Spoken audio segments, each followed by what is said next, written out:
From the Detroit Free Press, I'm Robin Chan with today's briefing. It's Tuesday, February 21st, 2023. Michigan State University's interim president, Teresa Woodruff, sat down with the Detroit Free Press in an exclusive one-on-one interview to discuss how leadership plans to help guide campus in the wake of last week's horrific mass shooting. MSU leadership is thinking in concentric circles. Woodruff cites Sunday's return of students to campus as the first ring of circles. Monday formed the second circle, which involved getting classes up and running, even as the form of those classes changed from pure academics to some combination of group mourning, grieving, listening, and healing sessions. The next ring will include the extra parts of campus, athletics, the arts, and other parts of campus life. Some of those have already started. Several athletic teams have resumed play. Others will restart in the coming days and weeks. Woodruff tells the Free Press, quote, "We're still thinking about how to get students through this week and the next week and the next week. We need to ensure people feel safe in those places. We think about how to get to and beyond spring break, and then to and beyond commencement, and then to the fall and welcoming new students."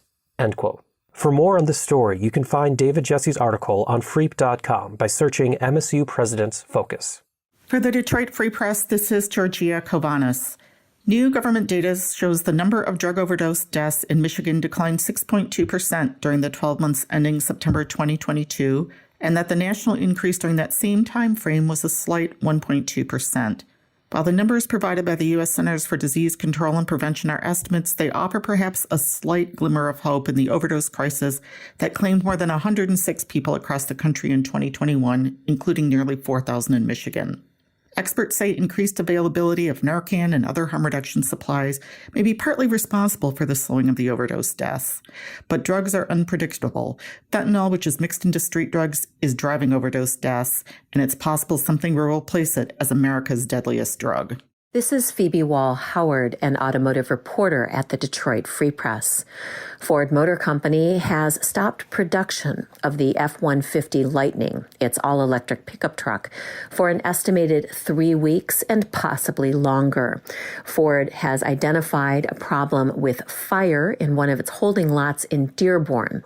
One truck caught fire, it spread to a second truck, and damaged a third. Engineers and investigators are looking into the issue and working to resolve it.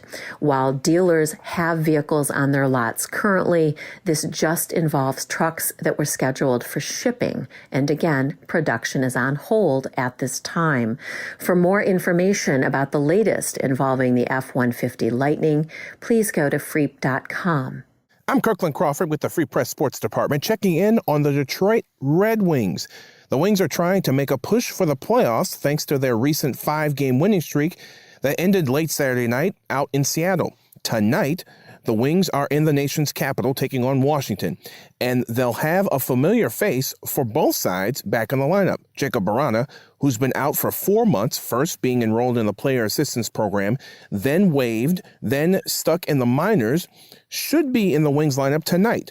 Red Wings coach Derek Lalonde spoke Monday about how he's trying to juggle the roster. We would like to get him in. We've been itching to try to get him in. It's just, we're stuck on who to take out. Obviously, that Suter line was probably our best line the other day.